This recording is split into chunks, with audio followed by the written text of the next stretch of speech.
Hi friends, ನಿಮಗೆಲ್ಲರಿಗೂ ನಮ್ಮ ಸ್ಪರ್ಧಾ ಕರ್ನಾಟಕ ಯೂಟ್ಯೂಬ್ ಚಾನಲ್ಗೆ ಪ್ರೀತಿಯ ಸ್ವಾಗತ.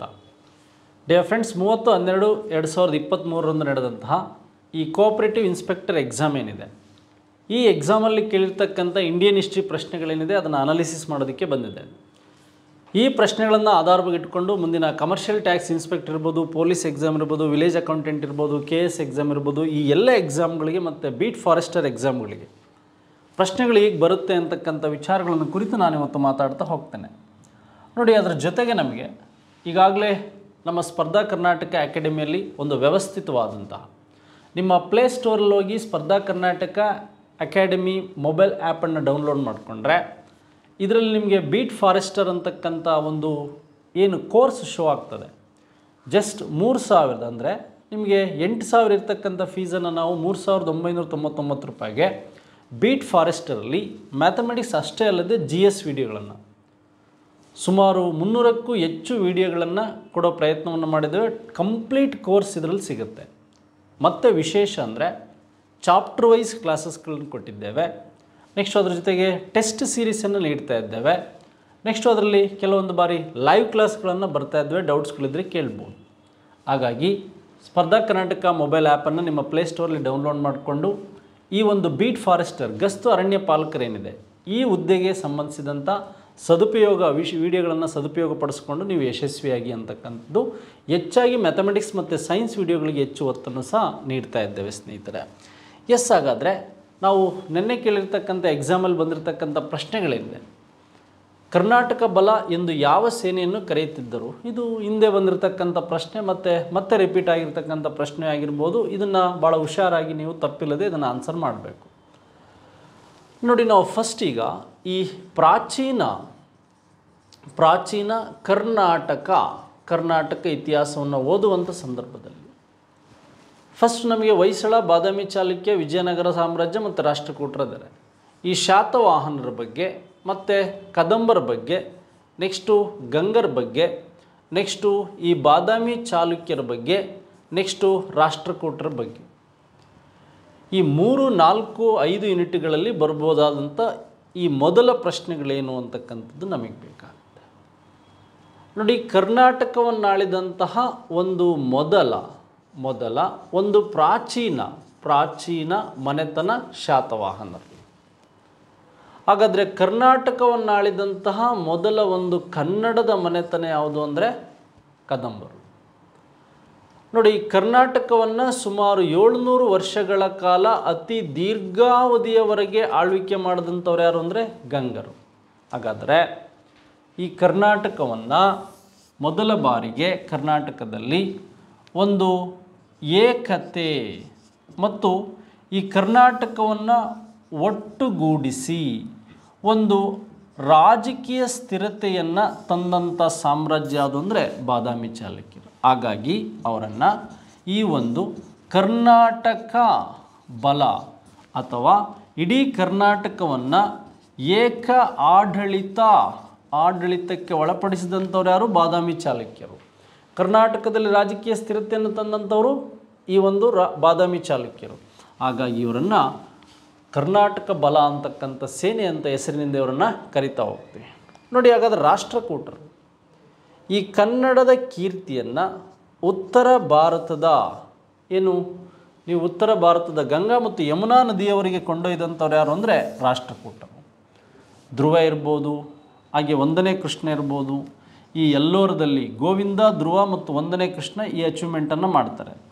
ಎಲ್ಲೋರ ಮತ್ತು ಎಲಿಫೆಂಟ್ ಏನಿದೆ ಇಲ್ಲಿ ಈ ಗುಹೆಗಳನ್ನು ನಿರ್ಮಾಣ ಮಾಡಿದ್ದ ರಾಷ್ಟ್ರಕೂಟರು. ಪ್ರಶ್ನೆ ಏನು ಬರುತ್ತಂದರೆ, ದಕ್ಷಿಣ ಭಾರತದ ಕೀರ್ತಿಯನ್ನು ಉತ್ತರ ಭಾರತದವರಿಗೆ ಕೊಂಡೊಯ್ದವರು ಯಾರು ಅಂತಕ್ಕಂಥದ್ದು ರಾಷ್ಟ್ರಕೂಟರು. ಹಾಗಾದರೆ ಕರ್ನಾಟಕ ಬಲ ಮತ್ತು ಕರ್ನಾಟಕವನ್ನು ಏಕಾಡಳಿತಕ್ಕೆ ಒಳಪಡಿಸಿದವರು ಮತ್ತು ರಾಜಕೀಯ ಸ್ಥಿರತೆಯನ್ನು ತಂದುಕೊಟ್ಟವ್ರು ಯಾರು ಅಂದರೆ ಆಪ್ಷನ್ 2 ಬಾದಾಮಿ ಚಾಲುಕ್ಯರು ಇದಕ್ಕೆ ಸರಿಯಾದ ಉತ್ತರ. ಮುಂದಿನ ಎಕ್ಸಾಮ್ಗಳಲ್ಲಿ ಇವು ಪ್ರಶ್ನೆಗಳು ಬರ್ತಾ ಹೋಗ್ಬೋದು ಸ್ನೇಹಿತರೆ. ನೆಕ್ಸ್ಟ್ ಇಲ್ಲೊಂದು ವಿಶೇಷವಾದ ಪ್ರಶ್ನೆ ಕೇಳಿದರೆ ವಿರೂಪಾಕ್ಷ ದೇವಾಲಯ. ನೋಡಿ, ಭಾರತದಲ್ಲಿ ಕೈಲಾಸನಾಥ ದೇವಾಲಯ 2 ಕಡೆ ಇದೆ, ಎಲ್ಲೋರ ಮತ್ತು ಕಂಚಿಯಲ್ಲಿ. ಅದೇ ಥರ ವಿರೂಪಾಕ್ಷ ದೇವಾಲಯದ ಮೇಲೆ ನಮಗೆ ಪ್ರಶ್ನೆಗಳನ್ನು ಕೇಳಿದರೆ 2 ಸ್ಟೇಟ್ಮೆಂಟನ್ನು ಕೊಟ್ಟಿದ್ದಾರೆ. ಇದನ್ನು 2ನೇ ವಿಕ್ರಮಾದಿತ್ಯನ ರಾಣಿ ಲೋಕಮಹಾದೇವಿ ತನ್ನ ಗಂಡ ಪಲ್ಲವರನ್ನು ಗೆದ್ದ ನೆನಪಿಗಾಗಿ ಕಟ್ಟಿಸಿದಳು. ತ್ರಿಭುವನ ಆಚಾರಿ ಎಂಬ ಪ್ರಶಸ್ತಿ ಪಡೆದ ಅನಿವಾರ್ಯ ಗುಂಡ ಇದನ್ನು ಕಟ್ಟಿದ ಅಂತಕ್ಕಂಥ ಪ್ರಶಸ್ತಿಗಳು ಸಹ ಇದೆ. ಆಲ್ಮೋಸ್ಟ್ ನಮಗೆ ಇಲ್ಲಿ ಒಂದು ಆನ್ಸರು ಒಂದು ಮಾತ್ರ ಸರಿ, ಈಗ ಎರಡು ಮಾತ್ರ ಸರಿ, ಒಂದು ಮತ್ತು ಎರಡೂ ಸರಿ, ಒಂದು ಮತ್ತು ಎರಡು ತಪ್ಪು ಅಂತಕ್ಕಂಥದ್ದಿದೆ. ನಾವಿಲ್ಲಿ ಇದನ್ನು ಗಮನಿಸಿದಾಗ ಇದರಲ್ಲಿ ಬರ್ಬೋದಂಥ ಮುಖ್ಯವಾದಂಥ ಅಂಶಗಳೇನು ಅಂದರೆ ವಿರೂಪಾಕ್ಷ ದೇವಾಲಯ ನೋಡಿ, ಒಂದು ಹಂಪಿಯಲ್ಲಿರ್ತಕ್ಕಂಥ ವಿರೂಪಾಕ್ಷ ದೇವಾಲಯ, ಇನ್ನೊಂದು ಪಟ್ಟದಕಲ್ಲಲ್ಲಿರ್ತಕ್ಕಂಥ ವಿರೂಪಾಕ್ಷ ದೇವಾಲಯ. ನೋಡಿ, ಪಟ್ಟದಕಲ್ಲಲ್ಲಿರ್ತಕ್ಕಂಥ ವಿರೂಪಾಕ್ಷ ದೇವಾಲಯ ಅಂತಕ್ಕಂಥದ್ದು ಏನಾಗುತ್ತೆ, ಈ ಎರಡನೇ ವಿಕ್ರಮಾದಿತ್ಯ ಕಲಚೂರಿಯ ರಾಣಿಯರಾದಂತಹ ಈ ಲೋಕ ಮಹಾದೇವಿ ಮತ್ತು ಈ ಒಂದು ತ್ರೈಲೋಕ ಮಹಾದೇವಿ ಇಬ್ಬರು ಸಹೋದರಿಯರನ್ನು ವಿವಾಹ ಆಗ್ತಾನೆ. ಹಾಗಾದರೆ ಈ ಪಟ್ಟದಕಲ್ಲಲ್ಲಿರ್ತಕ್ಕಂಥ ವಿರೂಪಾಕ್ಷ ದೇವಾಲಯವನ್ನು ಪಲ್ಲವರ ಮೇಲಿನ ವಿಜಯದ ನೆನಪಿಗೆ ಕಟ್ಟಿಸಿದ್ದು ಇದು ನಿಜವಾದ ಘಟನೆ. ಆದರೆ ಇದು ತಪ್ಪಾದಂಥ ಉತ್ತರ. ಹಾಗಾದರೆ ಇಲ್ಲಿ ಸರಿ ಉತ್ತರ ಯಾವುದು ಅಂತ ಕೇಳಿದರೆ ಒಂದು ಮಾತ್ರ ಸರಿ.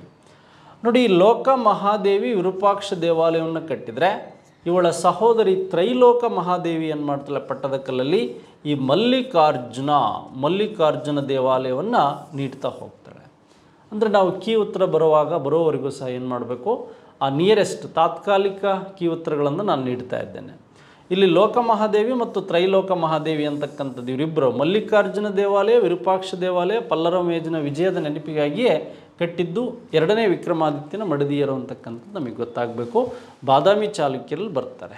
ಎಸ್, ಈ ಘಟನೆ ಆದಮೇಲೆ ನಾವು ಮತ್ತೆ ಮುಂದಿನ ಪ್ರಶ್ನೆ ಏನಿದೆ, 1765 ಅಲಹಾಬಾದ್ ಒಪ್ಪಂದದಿಂದ ಬ್ರಿಟಿಷರು ಪಡೆದುಕೊಂಡ ಅಧಿಕಾರ ಮತ್ತು ಸವಲತ್ತುಗಳೇನು? 1764ರಲ್ಲಿ ಈ ಒಂದು ಬಕ್ಸರ್ ಕದನ ನಡೆಯುತ್ತೆ. ಈ ಬಕ್ಸರ್ ಕದನ ಎಂಡಾದಂಥ ಅಗ್ರಿಮೆಂಟೇ 1765ರ ಒಂದು ಅಲಹಾಬಾದ್ ಒಪ್ಪಂದ. ನೋಡಿ, ಈ ಅಲಹಾಬಾದ್ ಒಪ್ಪಂದ ಯಾರ್ಯಾರ ನಡುವೆ ನಡೆಯುತ್ತೆ? ಈ ರಾಬರ್ಟ್ ಕ್ಲೈವ್ ಏನಿರ್ತಾನೆ, ಮತ್ತು ಇಲ್ಲಿ ಮೊಘಲ್ ಚಕ್ರವರ್ತಿ ಎರಡನೇ ಶಾ ಆಲಂ ಏನಿರ್ತಾನೆ, ಮತ್ತು ಹೌದ್ನ ನವಾಬನಾದಂತಹ ಶುಜಾ ಉದ್ ದೌಲ ಏನಿರ್ತಾನೆ, ಇವರಿಬ್ಬರ ನಡುವೆ ಆಗುತ್ತೆ. ಹಾಗಾದರೆ ಇದರ ಫಲಿತಾಂಶ ಏನು? ಅಥವಾ ಈ ಒಪ್ಪಂದದ ಪರಿಣಾಮಗಳ ರಿಸಲ್ಟ್ ಏನು ಅಂದರೆ, ಫಸ್ಟ್ ಒನ್ ಏನು ಹೇಳ್ತಾರೆ ಇವರು ಅಂದರೆ, ಈ ಬಂಗಾಳ, ಬಿಹಾರ ಮತ್ತು ಒಡಿಸ್ಸಾದಲ್ಲಿ ದಿವಾನಿ ಹಕ್ಕು, ಇದೊಂದು ಭೂ ಕಂದಾಯದ ಹಕ್ಕು, ದಿವಾನಿ ರೈಟ್ಸ್. ನೆಕ್ಸ್ಟ್ ಏನು ಹೇಳ್ತಾರೆ ಇವರು, ದ್ವಿಸರ್ಕಾರ ಪದ್ಧತಿಯನ್ನು ಜಾರಿಗೆ ತರ್ತಾರೆ. ಈ ಒಂದು ಎರಡನೇ ಶಾ ಆಲಂಗೆ 26 ಲಕ್ಷ ವಿಶ್ರಾಂತಿ ವೇತನವನ್ನು ನೀಡಿ ಬ್ರಿಟಿಷರು ಏನು ಮಾಡ್ತಾರೆ, ಬಂಗಾಳ, ಬಿಹಾರ, ಒಡಿಸ್ಸಾದಲ್ಲಿ ಈ ಪರ್ಮಿಷನ್ನ ಪಡೀತಾರೆ. ಹಾಗಾದರೆ ಈ ಪರ್ಮಿಷನ್ ಎಲ್ಲಿವರೆಗೂ ಜಾರಿಯಲ್ಲಿರುತ್ತೆ? 1773 ಈ ಲಾರ್ಡ್ ವಾರನ್ ಹೆಸ್ಟಿಂಗ್ಸ್ ಕಾಲದಲ್ಲಿ ಏನು ಭಾರತದಲ್ಲಿ ಒಂದು ನಿಯಂತ್ರಣ ಕಾಯ್ದೆ ಅಂತ ಬರುತ್ತೆ, ಅಥವಾ ಇದನ್ನು ರೆಗ್ಯುಲೇಟಿಂಗ್ ಆ್ಯಕ್ಟ್ ಅಂತ ಕರಿತೀವಿ. ಇದು ಬರೋವರೆಗೂ ಜಾರಿಯಲ್ಲಿತ್ತು. 1765ರಿಂದ 1773ರವರೆಗೆ ಈ ಒಂದು ದಿವಾನಿ ರೈಟ್ಸ್ ಮತ್ತು ಈ ಒಂದು ಡ್ಯುಯಲ್ ಗೌರ್ಮೆಂಟ್ ಅಂತಕ್ಕಂಥದ್ದಿತ್ತು. ದಿವಾನಿ ರೈಟ್ಸ್ ಮತ್ತು ಡ್ಯುಯಲ್ ಗೌರ್ಮೆಂಟ್ 3 ಆಪ್ಷನ್ಸ್ ಸರಿಯಾಗಿದೆ ನೋಡಿ. ಮತ್ತು ಸವಲತ್ತುಗಳು, ಪ್ರಶ್ನೆ ಚೆನ್ನಾಗಿ ಓದ್ಕೋಬೇಕು. 3ನೇ ಪ್ರಶ್ನೆಗೆ ಸರಿಯಾದ ಉತ್ತರ ಯಾವುದು ಅಂದರೆ ಆಪ್ಷನ್ ಸಿ ಸ್ನೇಹಿತರೆ. ನಮಗೆ ಅಲಹಾಬಾದ್ ಅಗ್ರಿಮೆಂಟ್ ಆಗಿದೆ, ಅಥವಾ ಇನ್ನೊಂದು ಕ್ವಶನ್ಸ್ ಕೇಳಿದ್ರೆ ಈ ಐರೋಪ್ಯರ ಕಗ್ಗೊಲೆ ಆಗಿದ್ದು ಯಾವ ಕದನಕ್ಕೆ ಅಂತ ಕೇಳ್ತಾರೆ. ನಿಮಗೆ ಬ್ಲ್ಯಾಕ್ ಹೋಲ್ ಟ್ರಾಜಿಡಿ ಅಂದರೆ ಅದು ಬಕ್ಸರ್ ಕದನ 57. ಮರ್ಡರ್ ಆಫ್ ಐರೋಪಿಯನ್ಸ್ ಅಂದರೆ ಈ ಕಗ್ಗೊಲೆ ಅಂದರೆ ಎಲ್ಲಿ ನಡೆಯುತ್ತೆ, ಬಕ್ಸರ್ಗೆ ಸಂಬಂಧಿಸಿದಂತೆ ನಡೆಯುತ್ತೆ. ಎಸ್, ಇದಿಷ್ಟು ಅಂಶಗಳು ನಿಮಗೆ ಗೊತ್ತಿರಬೇಕು. ನೆಕ್ಸ್ಟ್ ಮುಂದಿನ ಪ್ರಶ್ನೆ ಬಗ್ಗೆ ಮಾತಾಡ್ತಾ ಹೋಗೋಣ. ಮೈಸೂರಿನ ಕಮಿಷನರ್ಗಳ ಆಡಳಿತವನ್ನು ಜಾರಿಗೊಳಿಸಿದ್ದು ಯಾರು? ವಿಲಿಯಂ ಬೆಂಟಿಕ್, ವೆಲ್ಲೆಸ್ಲಿ, ಕ್ಲೈವ್ ಮತ್ತು ವಾರನ್ ಹೆಸ್ಟಿಂಗ್ಸ್ ಅಂತ. ನೋಡಿ, ವಿಲಿಯಂ ಬೆಂಟಿಕ್ ಬಗ್ಗೆ ನಾವು ಓದೋದಾದರೆ 1829ರ ಒಂದು ಸತಿ ಸಹಗಮನ ನಿಷೇಧ ಕಾಯ್ದೆಯನ್ನು ಜಾರಿಗೆ ತರ್ತಾನೆ. ನೆಕ್ಸ್ಟ್ ಈತನ ಕಾಲದಲ್ಲಿ 1830ರಲ್ಲಿ ಒಂದು ನಗರ ದಂಗೆ ಅಂತ ಮೈಸೂರು ಸಂಸ್ಥಾನದಲ್ಲಿ ನಡೆಯುತ್ತೆ. ಬೂದಿ ಬಸಪ್ಪ ನಗರ ದಂಗೆ, ಕುಂಸಿ, ಶಿವಮೊಗ್ಗದ ಹತ್ರ.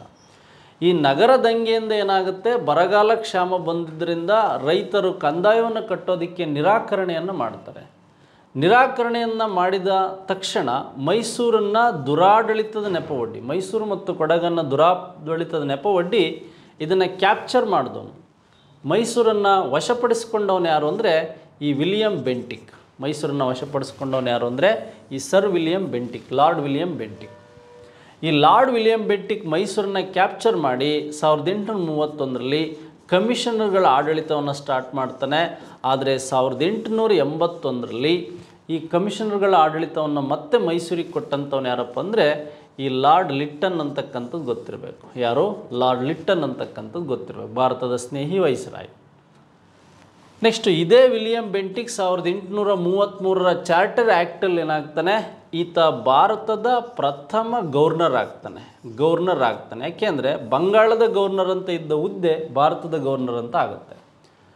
ಹಾಗೆ ಮೆಕಾಲೆ ಟಿಪ್ಪಣಿ ಬಂದಿದ್ದು ಈತನ ಕಾಲದಲ್ಲೇ 1835 ಈ ಮಾರ್ಚ್ 7ನೇ ತಾರೀಕು ಭಾರತದಲ್ಲಿ ಇಂಗ್ಲೀಷ್ ಶಿಕ್ಷಣ ಮತ್ತು ಇಂಗ್ಲೀಷ್ ಆಡಳಿತ ಭಾಷೆಯಾಗಿ ಜಾರಿಗೆ ಬಂದಿದ್ದು ಈತನ ಕಾಲದಲ್ಲಿ.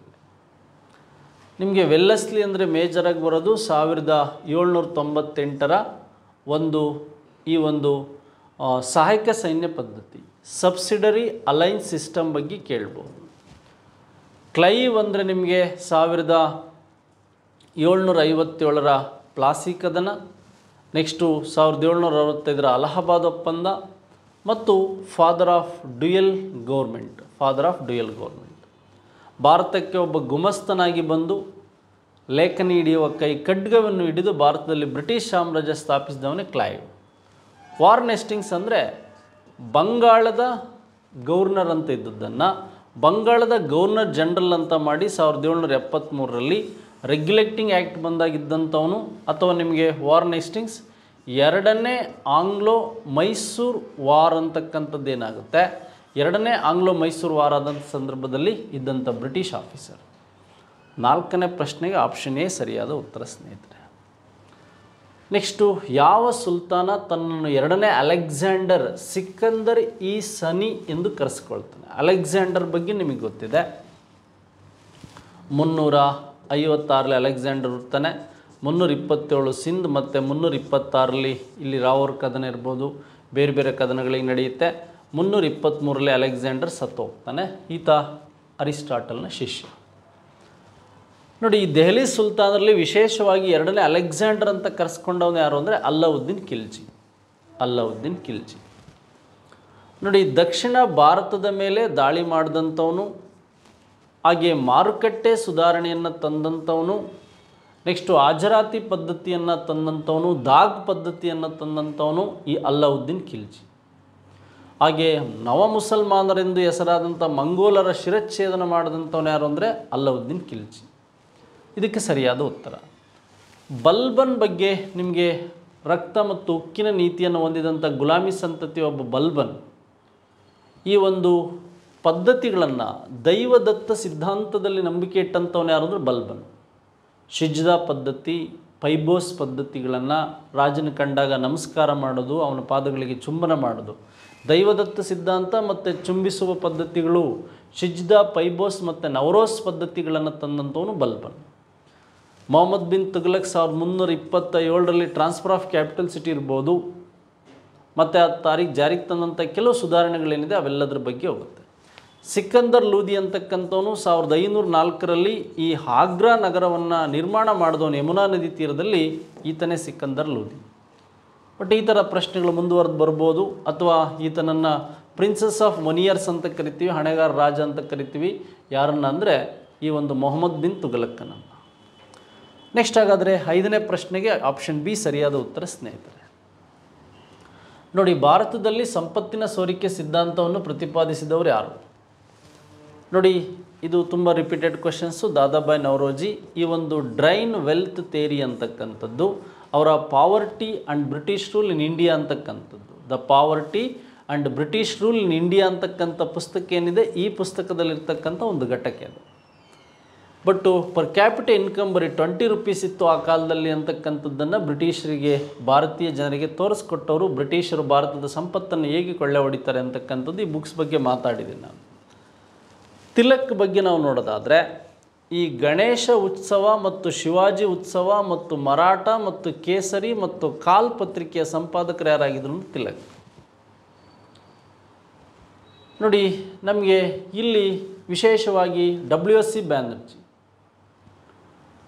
ಈ WSC ಬ್ಯಾನರ್ಜಿ ಅಂತಕ್ಕಂಥವ್ರು ಇಂಡಿಯನ್ ನ್ಯಾಷನಲ್ ಕಾಂಗ್ರೆಸ್ನ ಮೊದಲ ಅಧ್ಯಕ್ಷರಾಗಿದ್ದರು ಬಾಂಬೆಯಲ್ಲಿ. ದೀನ್ಶಾ ವಾಚ್ ಅಂತಕ್ಕಂಥವನು ಒಬ್ಬ ಮಾಡರೇಟ್ ಅಂತಕ್ಕಂಥದ್ದು ಗೊತ್ತಿರಬೇಕು. ವಾಚ್ ಅಂತಕ್ಕಂಥವನು ಒಬ್ಬ ಮಾಡರೇಟ್ ಅಂತ ಗೊತ್ತಿರಬೇಕು.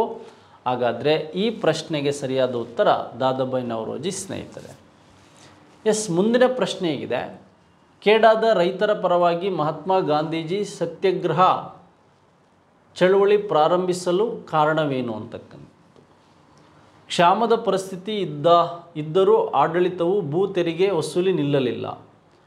ಆಡಳಿತವು ಗುಜರಾತಿನಲ್ಲಿ ಕಾಯಂ ಪರಿಹಾರವನ್ನು ಘೋಷಿಸುವ ಸೂಚನೆ ನೀಡಿತ್ತು ಮೇಲಿನ ಯಾವ ಹೇಳಿಕೆ ಸರಿ? ಗುಜರಾತಿನಲ್ಲಿ ಕಾಯಂ ಸರಿ ಅಂದರೆ ಆಡಳಿತ ಕಾಯಂ ಆದಂತಹ ಪರಿಹಾರ ಘೋಷಣೆ ಅಂತಕ್ಕಂಥದ್ದು. ಯಾಕೆಂದರೆ ಈ ಸ್ಟೇಟ್ಮೆಂಟ್ ತಪ್ಪಾಗಿರುತ್ತೆ. 1918 ಅದು ಘೋಷಣೆ ಆಗಿದ್ದ ಆನಂತರ ಆಗಿರ್ಬೋದು. ಈಗ ಫಸ್ಟ್ ಕೇಡಾ ರೈತರ ಸತ್ಯಾಗ್ರಹಕ್ಕೆ ಮುಖ್ಯ ಕಾರಣಗಳು ಇಲ್ಲಿ 1918ರಲ್ಲಿ ಗುಜರಾತ್ ಭಾಗದಲ್ಲಿ ಈ ಬರಗಾಲ ಮತ್ತು ಕ್ಷಾಮ ಸಂಭವಿಸಿದ್ದರಿಂದ ಸುಮಾರು 84,000 ಜನ ರೈತರು ಈ ಬ್ರಿಟಿಷರ ವಿರುದ್ಧ ಕಂದಾಯ ವೆಚ್ಚಳವನ್ನು ಏನು ಮಾಡ್ತಾರೆ, ವಿರೋಧಿಸಿ ಇವರೇನು ಮಾಡ್ತಾರೆ, ಈ ಚಳವಳಿಯನ್ನು ಆರಂಭ ಮಾಡ್ತಾರೆ.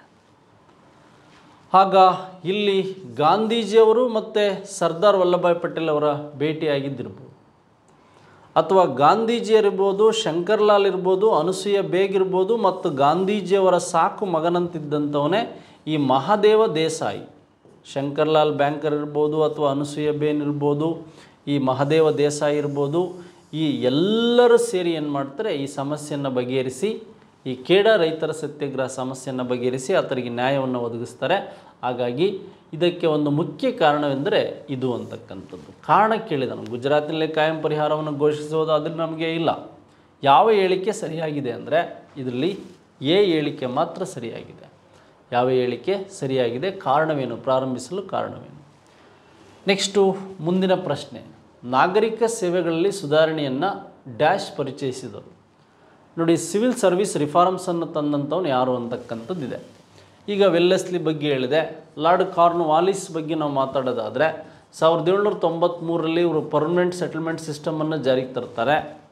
ನೆಕ್ಸ್ಟ್ ಇವರು ಏನು ICS exam, Indian civil service ಎಕ್ಸಾಮಿಗೆ ಪಿತಾಮಹ ಅಂತಲೂ ಸಹ ಕರಿತೀವಿ ನಾವು, ಪಿತಾಮಹ ಅಂತಲೂ ಕರಿತೀವಿ.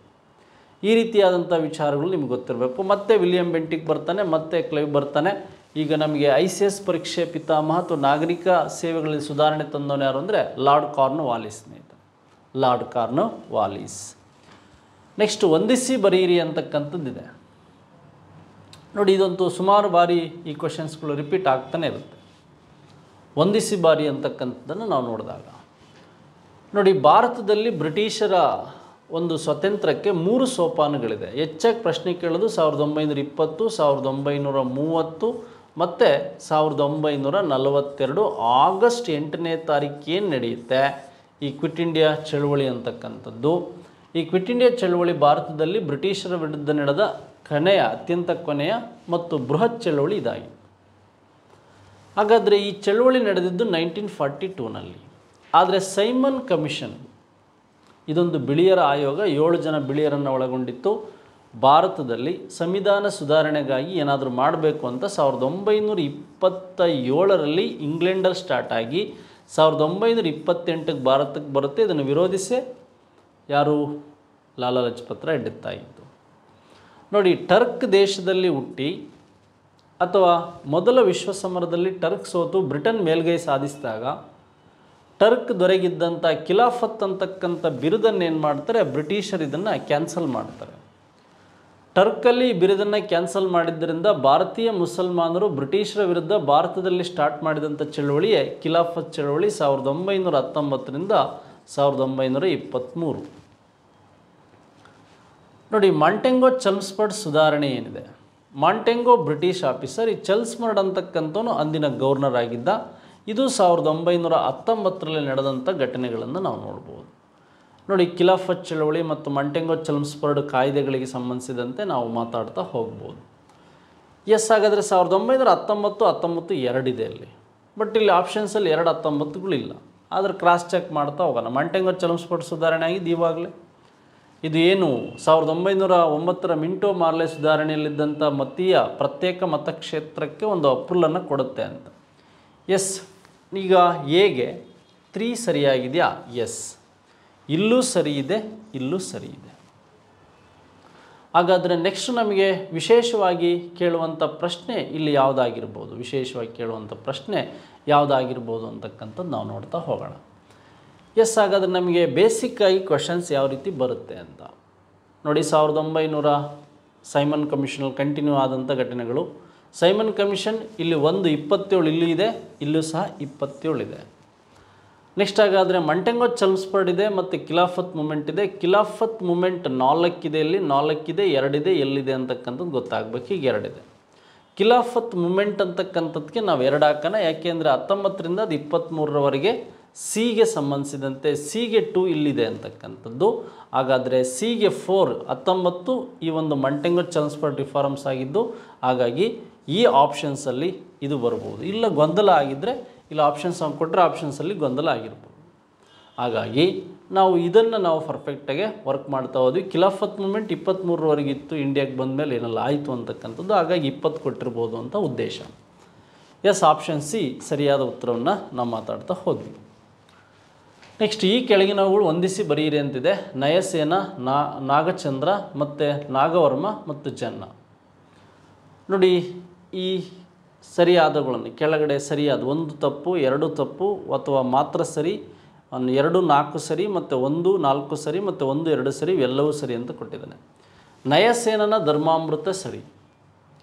ನೋಡಿ, ನಾಗಚಂದ್ರನ ರಾಮಚಂದ್ರ ಚರಿತ್ರೆ ಸರಿ. ನೆಕ್ಸ್ಟ್ ನಮಗೆ ಇಲ್ಲಿ ಪ್ರಶ್ನೆಗಳೇನು ಕೇಳ್ಬೋದು. ನಾಗವರ್ಮ ಫಸ್ಟು ಚಂದೋಬುದಿ ಮತ್ತು ಕಾದಂಬರಿಯನ್ನು ಬರೀತಾನೆ. ಚಂದೋಬುದಿ ಫಸ್ಟ್, ನಾಗವರ್ಮ ಫಸ್ಟ್ ಅಂತ. ನೆಕ್ಸ್ಟು ಜನ್ನನ ಯಶೋಧರ ಚರಿತ್ರೆ ಇರ್ಬೋದು. ಇವೆಲ್ಲವೂ ಸರಿಯಾಗಿದೆ ಅಂತಕ್ಕಂಥದ್ದು. ಇವೆಲ್ಲವೂ ಸರಿ. ಆಪ್ಷನ್ ಡಿ ಸರಿಯಾಗಿದೆ. ಆಪ್ಷನ್ ಡಿ ಸರಿಯಾಗಿದೆ. ಓಕೆ ಸ್ನೇಹಿತರೆ, ಈಗಾಗಲೇ ನಮ್ಮ ಸ್ಪರ್ಧಾ ಕರ್ನಾಟಕ ಮೊಬೈಲ್ ಆ್ಯಪಲ್ಲಿ ಅಥವಾ ಪ್ಲೇಸ್ಟೋರಲ್ಲಿ ಡೌನ್ಲೋಡ್ ಮಾಡಿಕೊಂಡು ನೀವು ಬೀಟ್ ಫಾರೆಸ್ಟರ್ ಬಗ್ಗೆ ಮಾಹಿತಿಯನ್ನು ಪಡಿಬೋದು ಮತ್ತು ಬೀಟ್ ಫಾರೆಸ್ಟರ್ ಎಕ್ಸಾಮ್ಗಳಿಗೆ ವಿಶೇಷವಾಗಿ ಗಮನವನ್ನು ಹರಿಸ್ಬೋದು. ನೋಡಿ, ಇಷ್ಟು ಪ್ರಶ್ನೆಗಳನ್ನು ಕೇಳಿದ್ದಾರೆ, 10 ಪ್ರಶ್ನೆಗಳನ್ನು. ಇದಕ್ಕೆ ತುಂಬ ನಿಯರೆಸ್ಟ್ ಆದಂಥ ಆನ್ಸರ್ಗಳನ್ನು ಹೇಳೋದಕ್ಕೆ ಪ್ರಯತ್ನವನ್ನು ಪಡೆದೇನೆ. ಒಂದು ತಾತ್ಕಾಲಿಕ ಆನ್ಸರನ್ನು ನಾನು ನೀಡಿದ್ದೇನೆ. ಇದು ಏನು ಕೋಆಪರೇಟಿವ್ ಇನ್ಸ್ಪೆಕ್ಟರ್ಗೆ ಸಂಬಂಧಿಸಿದಂತೆ. ವಿಡಿಯೋವನ್ನು ನೋಡಿದ್ದಕ್ಕೆ, ಕೇಳಿದ್ದಕ್ಕೆ ಎಲ್ಲರಿಗೂ ಧನ್ಯವಾದಗಳು. Thank you very much.